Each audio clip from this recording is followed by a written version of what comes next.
The impudence, the audacity, the unmitigated gall of those Knuckleheads of Liberty podcasters, daring to voice opinions outside the mainstream of accepted thought. Listen if you dare. It's angry, it's funny, it's even sometimes sad, but it's always based on freedom and justice, as you will see. Here's our host, Jason McPhee. It is April 17, 2023, and welcome to the Knuckleheads of Liberty, where we're bringing you the people and the organizations fighting for liberty around the country and in your region. Today, we're going to be talking with Jim Lakely, Vice President and Director of Communications for the Heartland Institute, a free market think tank that focuses on the environment and energy, among other topics. But before we get into that, let me introduce you to the rest of our panel. In our upper left-hand corner, we have Leon, the word Brathwaite, last word in liberty. He is a retired engineer in the state of California. In our lower left-hand corner, we have our screaming eagle of freedom, Tim Everett. He is a pilot in the state of California. And in our upper right-hand corner, we have Jim Lakely, who I just introduced. And my name is Jason McPhee, and I'll be your host. So let's jump right into it. Jim, you want to tell us a little bit more about what it is that Heartland does and what you guys are focused on over there? Yeah, so it's an honor to be on the Knuckleheads of Liberty podcast. That's such a great title. I am very jealous that I didn't think of something as cool as that for our own podcast, which is called In the Tank, which we do every Thursday live at noon Central Time. But it's called In the Tank because the Heartland Institute is a think tank. We're a free market, libertarian, conservative. We're called, labeled in lots of different ways. But we were founded in 1984 by a bunch of economists and businessmen in Chicago who got around a table. They used to have liberty lunches where they would discuss libertarian thought and philosophy and free markets. And they decided that the Midwest needed its own national think tank, and they based it in Chicago, to be kind of like what the Cato Institute is in Washington, D.C., or, Reason or the Ayn Rand Institute, for instance, out in California. And so since 1984, we have been fighting and researching free market and liberty and promoting them to mostly state legislators. But we've been communicating the message of freedom and the value of free markets and the danger of large government for now almost 40 years. So that's what we've been doing. I've been with the Heartland Institute since 2008, and I've been Director of Communications since 2010, and I was appointed Vice President 2 years ago, I think. So that's that, and we focus really just on domestic policy. I apologize for jumping in again, but we don't deal with foreign policy. We actually don't even deal that much with social issues. We figure there's lots of think tanks out there that actually, or organizations out there that deal with things like abortion rights or gay marriage or things like that. We're staunchly constitutionalists. We're pro Second Amendment, but there are other think tanks like that deal with foreign policy. So we thought it was really important to focus on the United States and how free markets and greater liberty are important to advance. And we see that the need for a think tank like that is just as great now, even greater now than it was in 1984. Two things jumped. Well, I was just going to say real quick, two things jumped out at me real quick when you were talking about. One, you guys talked about being located in Chicago, and I think about the think tank of the Chicago School of Economics. I mean, that just sort of jumps out. Are you guys at all connected to that? Is that or any people that are in your group somehow tied into that? We're not directly connected to that, but our founding president, Joe Bast, attended the University of Chicago. And we have, we've had senior fellows and people, we've had events at the University of Chicago. It has been a while, but, so it's not an accident that a libertarian free market think tank was founded in the same city in which the University of Chicago, again, the Chicago School of Economics, was so prominent. And so, that was we were founded by economists. So it was very much connected, at least philosophically, to the University of Chicago. Milton Friedman, as a matter of fact, was a big fan of the Heartland Institute, and he supported greatly our efforts to push school choice, which obviously was a big issue for Milton Friedman. Well, the other thing I was going to mention real quick too is 1984. Was that an accident that year? I didn't. To be honest, Jason, I never actually made that connection that we were founded in 1984. But that's quite the connection. You're absolutely right. Sometimes it's bizarre that we are now living in 1984, not the year, but the book. 2023 very much feels like 1984. Go ahead, Leon. You jump in. Yeah.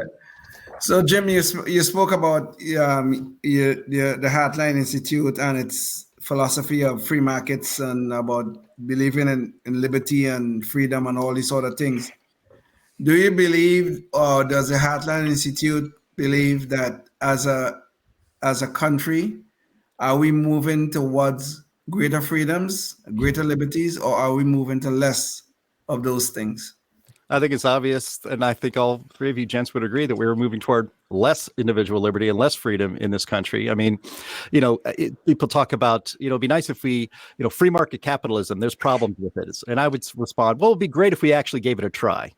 Because our economy right now is very much regulated by government. We don't really have free market capitalism in the way that, well, say Milton Friedman would advocate. We've gone away as a country and certainly as a society globally, the West in general has gone away from trusting markets and the people to make the right choices, be there for their own personal consumption or for policies. You let the markets decide these things.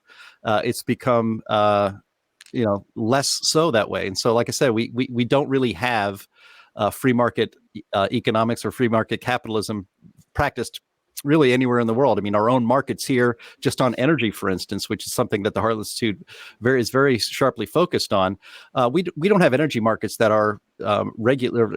Let's just say this. We don't have energy markets that follow free market principles. We have energy markets that are manipulated by government to achieve a certain policy end. In other words, subsidizing green energy, forcing us into electric cars that the consumer, that the market would never choose because it's too expensive, it's unreliable, and it's going to be a disaster. And we're doing this right now. So yeah, we have a lot less freedom economically and personally than we did in 1984, 1994, even 2004. So this then raises a very to me a very disturbing question. Does that mean that the message of socialism on central controls and central planning is more powerful than the message of freedoms and liberties and free markets and all those things? Is that the very obvious takeaway from what you are stating, which I happen to agree with? I mean, I think we talk about this at the Heartland Institute in our own offices and among emails and chats with each other, and then on the In the Tank podcast that the Heartland Institute does every Thursday. And it's that we've had generations of children who are now young adults who were not taught to value freedom. In fact, they were taught to fear freedom. They were taught that somebody else's freedom is dangerous. Individually, they think that they should have. They feel free, or they feel that they should be free to do as they like. But the minute something abuts against their own values, they think that freedom should be taken away from somebody else. And so that mindset, that's been generations of children who have now grown up to be, like as I said, young adults who don't believe in freedom. They fear it, and that's completely against the founding of this country, and it's completely against actually moral human interaction. That you should not be forcing anyone to do anything against their will. If you want to buy an electric car, fine, go buy it if you want. But to be forced to do it is immoral. And you can apply that to any policy in the United States or around the globe. If you are forcing somebody to make a choice they would not make on their own, that is not moral. Well, it's funny in mentioning the fact that kids really aren't learning this kind of stuff going through school nowadays. I also think too, it's funny that things like Animal Farm in 1984 aren't also kind of standard reading anymore in schools, and maybe there's a connection there. But this does bring up one of the questions is, and we like to ask this to all of our guests as well, but since obviously government monopolized school isn't where you're really going to learn about markets and liberty, where did you learn about this? What sort of rang your liberty bell? Oh gosh, that's a good question. I like to think I've always kind of had it in me. I think it's it's human nature to want to be left alone, to live your life the way you want. But when I was a kid, we deal with policy at the Heartland Institute. We try to stay away from politics, which is frustrating and kind of pointless sometimes. And we deal with policy. But when I was a kid, I used to watch the McLaughlin Group, sitting on the floor while my dad was watching it on Sunday mornings. And so I was always really plugged in to what's going on in the country and politically. But I went to the University of Pittsburgh. You can see I was in the drum line at Pitt. You can see the thing over my shoulder here. And my first class, I was trained as a writer. I was a journalist before I became director of communications at the Heartland Institute. It's a shabby profession now, but it wasn't too bad when I was a journalist back then. But I learned how to, I was a writer. I took writing classes in college, and my first writing class was actually also cross-referenced to the women's studies department. So they tried to teach me how to write like a woman, whatever that means. There was this hard left feminist stuff. I was reading Andrea Dworkin and all these other radicals and writing about it. And, I figured if I could get through that kind of training or that kind of attempted indoctrination with my principles for liberty and free markets intact, then I think I'm probably going to be a pretty good, maybe I should do that for a living. Maybe I should continue to do that as a living. So, I've always just appreciated the founding of this country. The way our liberty, we created a new country, a new society that the world had never really seen.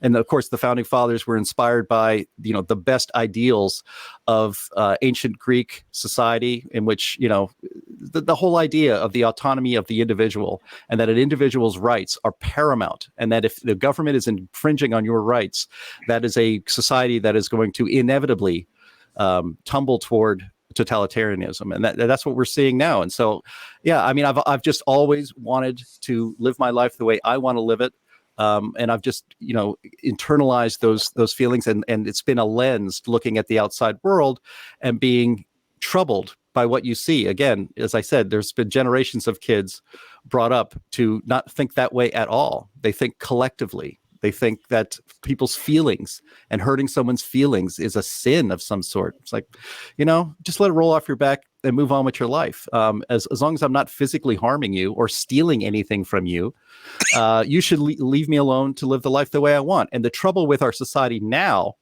is that the people that believe like I just described, and everybody here on this podcast, it's hard to win society over sometimes with that kind of an attitude that I just want to be left alone. The young people, they seem to have been indoctrinated that their life has to have some sort of purpose, and that purpose is to collectively bring us to the future and make everybody agree with each other. That's not what this country was founded on. And in fact, the road to hell is paved with good intentions. Yes. And the desire to make sure that everybody has equal outcomes leads to a tyranny eventually. And, people, my friends and people that aren't really into this sort of stuff, when I would talk about things like this, they would say, you're a little nutty in the head, Jim, that's never going to happen. Yet here we are. We are in a society now in which the autonomy of the individual is probably less valued than it has been in any of our lifetimes. And I would love to see it turn around. That's what the purpose of the Heartland Institute is to educate people to understand that your individual autonomy is sacrosanct, and that, without freedom and liberty, society and actually wealth and prosperity all fall with it. And so, that's what podcasts like this are about. That's what organizations like the Heartland Institute are about. And we are successful in the audiences that we touch. And I think it's great to have a program like this so we can touch even more people. So do you look, Tim, did you want to say something? I'm sorry. I was just going to ask what factor human nature has in these principles. What would you say about human nature, just as it relates to this whole idea of individualism versus collectivist thinking? Yeah. Well, I think that's actually a really good question. Maybe we could all kind of explore that question, Tim. It's, one of the things that modern society, from, Marxism especially, and other isms, is that they try to, they don't take into account human nature, right? They try to overrule or reshape human nature, which cannot be reshaped. Now, if you think back to the first organizations of humans, tens of thousands, hundreds of thousands of years ago, when we came out of, when we were living in caves, socialism and collectivism was survivalist. You would form a tribe, and then your tribe, the stronger your tribe was, the greater chances that each individual in that tribe were going to survive. You couldn't really make it out there on your own. But of course, as civilization advances, people can pretty much make it on their own. But then, with a capitalist system in which there's voluntary exchange of goods and services and transactions, that's a different kind of society that is more advanced than tribalism.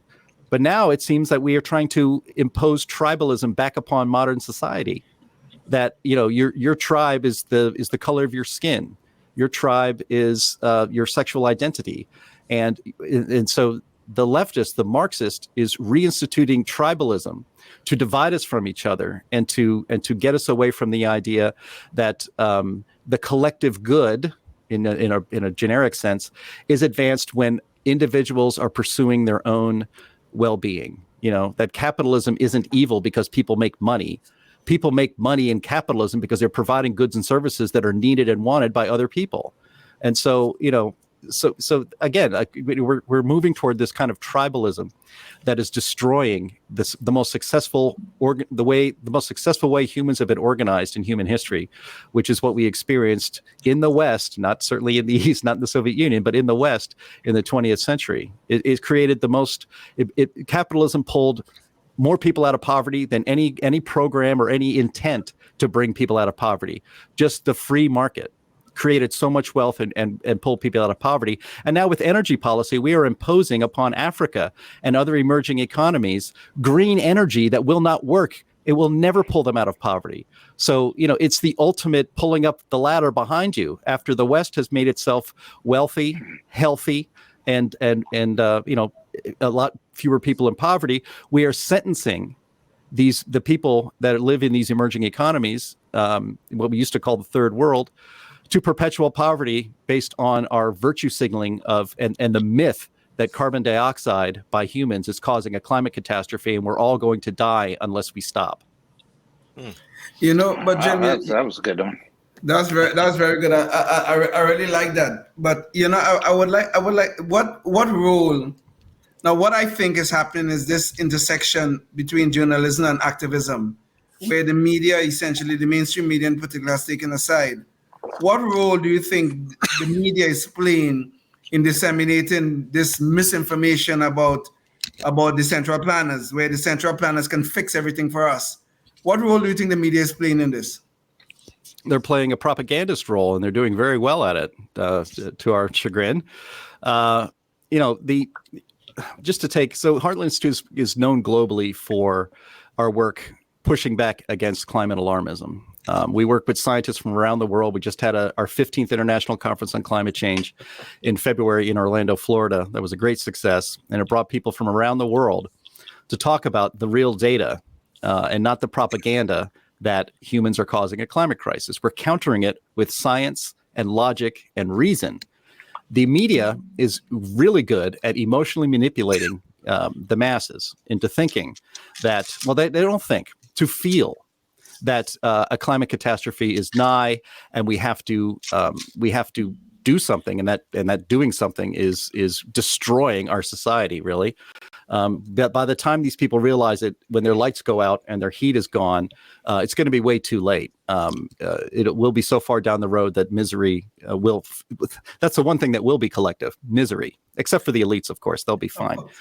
But the media, I gave you that example because it was like 10 years ago, the Los Angeles Times declared publicly that they would no longer allow any letters to the editor or op-eds countering climate alarmism to be printed in their pages.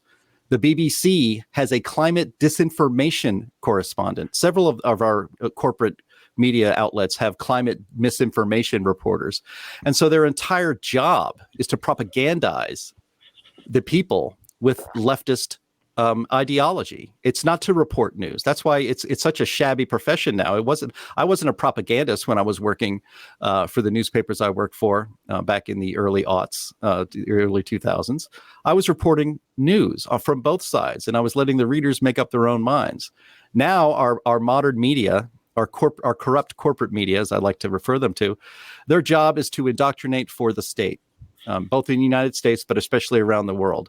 And if you dare to question any of the narratives of the corporate media, they will, again, you use that term, Leon, misinformation. You are a peddler of misinformation and must be suppressed.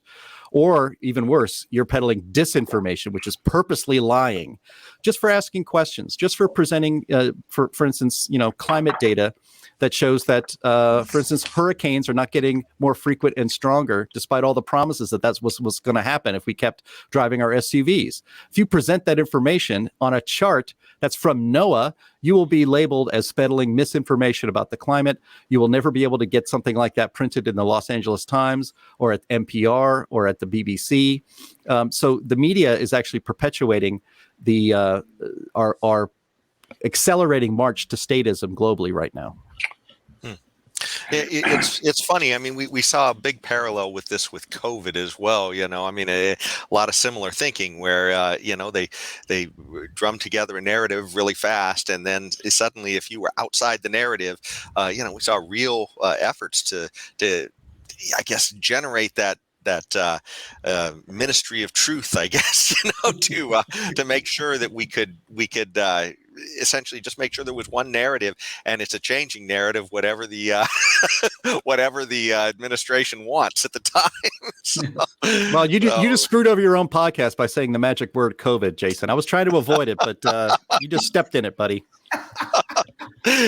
Yeah, we step in it all the time. There is one thing though too I wanted to bring up, and you mentioned founding fathers, 1776, and Tim also brought up the idea of sort of human psychology, I guess, a little bit, and that brings up the fact that in that time Adam Smith was happening at the same time, and I'd like to think that our founding fathers kind of knew a little bit about what he was writing about, because Wealth of Nations, 1776. So.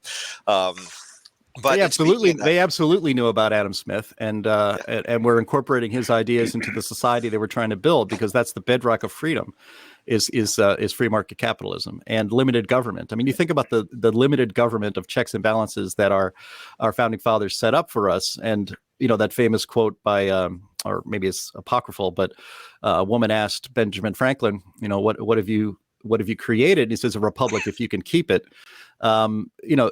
If you think about the government they set up then to the government that we experience now, where you have the administrative state, what you can call permanent Washington, that's what Tucker Carlson calls it. But you basically have an administrative state that is unaccountable to anybody. It's so vast and powerful that it's basically uncontrollable, the Leviathan. They are the ones who actually rule us, and we're not governed. We are ruled, and we're largely ruled by the administrative class in Washington, D.C., or the administrative class, let's say, at the United Nations and other global bodies. I actually, sometimes I wonder if the founding fathers would have thought that this country in any form would have survived 250 years. I bet none of them thought it would. They were just trying to do the best they could while they were alive and to see how long it would last. So I suppose the United States still does exist, but a United States based in limiting the power of government to rule over its people, that we were supposed to be governed, not ruled. That's where we are now. Modern society, we are ruled. We're not governed anymore. It seems like one of the, some of the challenges we have in dealing with all this stuff is how the left, like you said, sort of controls the information. And of course, you guys, I know some of you guys get labeled deniers as well, when you, whether it's science denier, climate denier, vaccine denier is the latest one that we've heard. How do you guys deal with that over there at Heartland? I mean, because, the climate thing has been going on quite a bit longer than this whole vaccine denier thing. With right. COVID. So, well, I mean, it's a slur, obviously. It was popularized by Al Gore probably about a decade ago, and it's intentional, denier. Climate denier is like a Holocaust denier. You're not supposed to, you're not only not supposed to take a Holocaust denier seriously, you're supposed to consider them evil. And so that's why that term has been put upon or used against anybody who questions the alarmist climate narrative. It doesn't matter how much data you throw up in front of it. You're actually not arguing with people who are thinking. These are people who are believing. I like to call it the climate cult, because it has every hallmark of a cult or a religion of some sort. Yes. I mean, there are sins like driving your SUV. There are apostates, guys like me who don't believe in the narrative. That's the out group. It has sacraments like recycling or buying an electric vehicle, or making sure you get your energy from renewable sources and pay extra for that. And so it's very hard to crack through the mind of somebody who has been basically emotionally manipulated and mind controlled, like in a cult. So if they're going to call me a climate denier, I'm going to call them a climate cultist. At least I know that I have data on my side that that sea levels, for instance, are not rapidly accelerating. They're going at pretty much the same rate they've been going for the last couple of hundred years, or thousands of years since the last ice age ended. They won't have any actual data to bring to the game. They will just have their religious beliefs.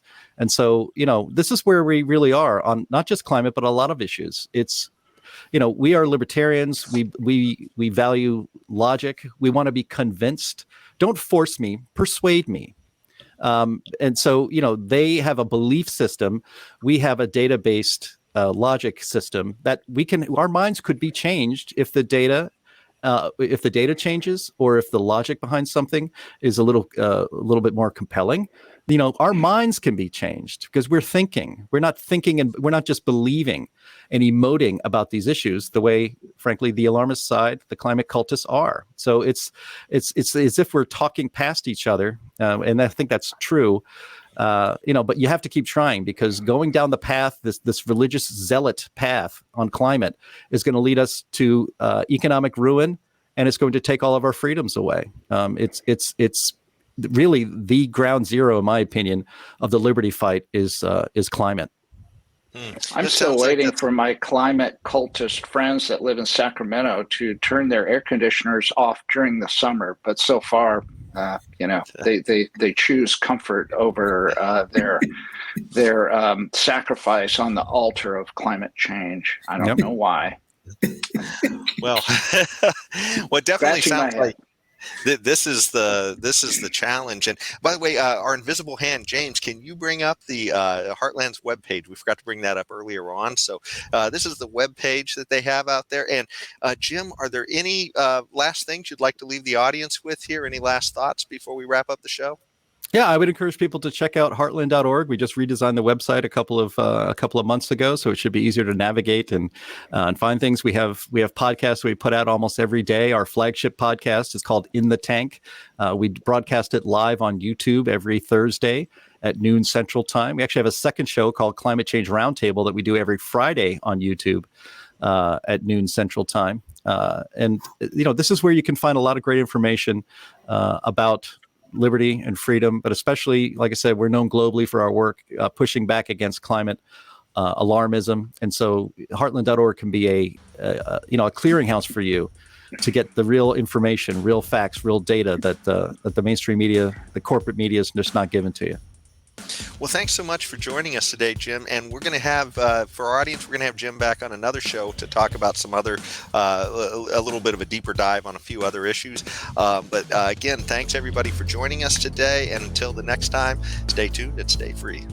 Yes, indeed. Life, liberty, and the pursuit of happiness, always and forever. Thank you for listening to the Knuckleheads of Liberty podcast.